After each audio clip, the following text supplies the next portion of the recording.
The Mysterious Stranger is a character we've seen in almost every Fallout game, from the original Interplay top-down games to the more recent Bethesda entries. But as to who this mysterious man is, no one really knows. He shows up out of nowhere in each of the games and one-shots your foes, helping the player make their way through the main quest and objectives. And just as quickly as he appears, he disappears in a flash. We know Nick Valentine in Fallout 4 was researching this stranger, but he didn't find anything big on him, simply commenting whenever he shows up. More damning evidence comes from Fallout New Vegas, where we can meet a man called the Lone Wanderer, who talks about how his mother described his father as a mysterious man who he never met. He plays the guitar, and most crazy, if speech checks are passed, will give you a gun that when holstered and unholstered, plays the exact same guitar riff that we hear when the mysterious stranger appears. On top of this, the gun model is the exact same gun model that the mysterious stranger uses on their gun. The only problem with this revelation is that it still doesn't explain how this stranger appears in all the games that are set hundreds of years apart. Could it be that he has stumbled upon some power similar to the Cabot family that has given him immortality and the ability to teleport and have super strength? And if this is the case, why is this man even following our player character in every game? Does this mean that all the main characters from each Fallout game are somehow connected? Could some sort of deity be in place that is using the mysterious stranger as a vessel to guide you on your path? The possibilities are honestly endless and spawn even more questions than they answer. Cold Mirage is actually an easily accessible gig in Cyberpunk, but one that a lot of people miss since it's off the beaten path. The mission tasks you with opening a freezer at a set of hidden coordinates, and when you arrive, you stumble upon what looks to be the body of Raish Bartos. For those that don't know, Bartos is regarded in Cyberpunk as the legendary hacker who took down the original net in the universe to stop corpo and government control. A genius and eccentric man, Bartos believed cyberspace was the real world, and took on Netwatch in a never-ending battle of wits, as well as assisting Alt Cunningham against Arasaka on the dime of Militech. He believed aliens and conspiracy were at the center of politics, and fought to reveal the secrets of this to the world. So finding him dead in a freezer in the middle of a landfill is a big moment. After all, this is the most well-known hacker of all time. And as the story goes, Netwatch was able to finally shut him down and kill him in cryogenic stasis, something that seems to be confirmed when you find the body here. But after searching the freezer, you find an old cyberdeck you can bring back to Nyx at the afterlife. And after he tries to hack into it, it actually fries his circuits and forces him to pass out, to which you have to save him. So what secrets is Bartos hiding on his deck? And more importantly, when we were at the freezer and scanned the body, why did nothing come up? Is this really Raish Bartos dead in the freezer? Or is this simply another game the famous genius is up to? Does he live in our real world to this day, or has his mind escaped to the net?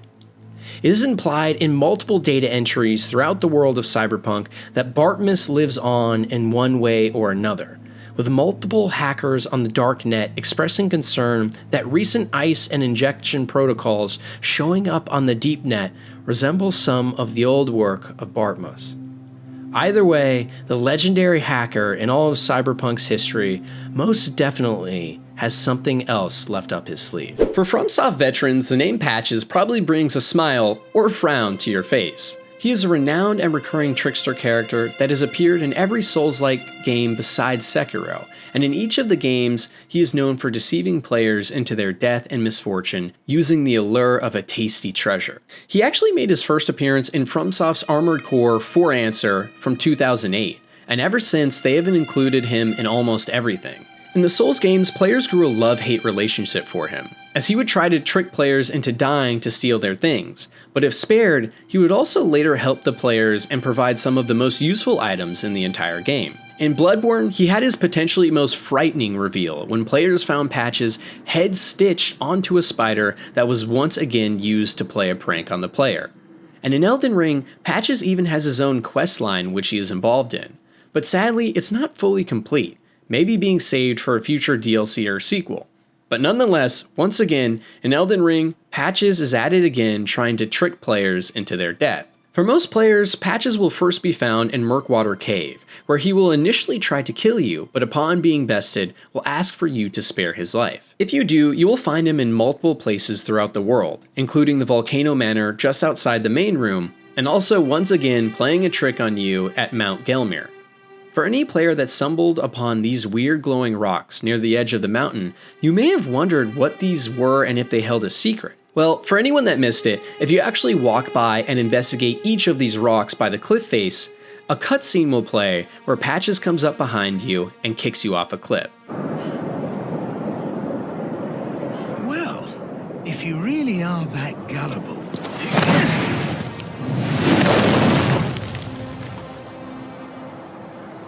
You can hate Patches, but you can't argue he's one of the most memorable FromSoft characters of all time. While the Witcher games for the most part have done a great job of staying true to the source material from the books and the events that happen there, that doesn't mean that everything has carried over. And one of the best examples of this is one very notable character, known as False Siri. False Siri, or Cirilla Fiona, in the books was a refugee and war orphan who looked almost exactly like the real Siri. And it's because of this that she was used by multiple powerful leaders or groups to try and protect the real Siri and her immense powers, acting as a decoy of sorts that would lead people astray. Considering just how powerful Siri is as well, with her elder blood and ability to instantly teleport between different dimensions, having an imposter like this could prove absolutely invaluable in making sure she doesn't fall into the wrong hands. In The Witcher 2, we actually find a letter to the Nilfgaardian Emperor Emhyr that mentioned the false Siri. But besides this, we never actually get to see or hear about her in any of the other games. And in The Witcher 3 specifically, she seems to have been forgotten about entirely. Many in the community have speculated that in the games we can presume that she died at some point off screen, and we just haven't heard any mention of it. But potentially the false Siri could actually still be out there, and could even play a pivotal role in some future content we've yet to see. Some even more absurd theorists have speculated that the Siri we see in the games may have actually been the false Siri the entire time, with all the teleportation and flashbacks being nothing more than an illusion cast from a powerful mage, maybe even Avalok himself. Imagine if the reason we never see the false Siri in game is because she was right next to us the whole time, under the command of some nefarious force, tricking Geralt into following the wrong path to the real Siri. And while I think this theory is way too far out there, if somehow it did become true, it for sure would be a plot twist for the ages to learn that the entirety of Witcher 3's story was nothing but a lie. Assari are a common fan favorite Mass Effect alien, for reasons. But what if I told you that Assari don't actually look like this? You see, in a short conversation we can listen in on in Mass Effect 2 on Eleon, between a Salarian, Turian, and human, we find out that each species actually sees Assari in their own image.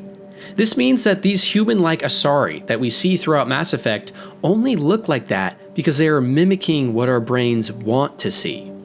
As we already know through encounters with Liara in the first game, and the Ardok Yashi Morinth in the second, Assari have a strong capability to control the minds of others, making us see and hear things that aren't really there.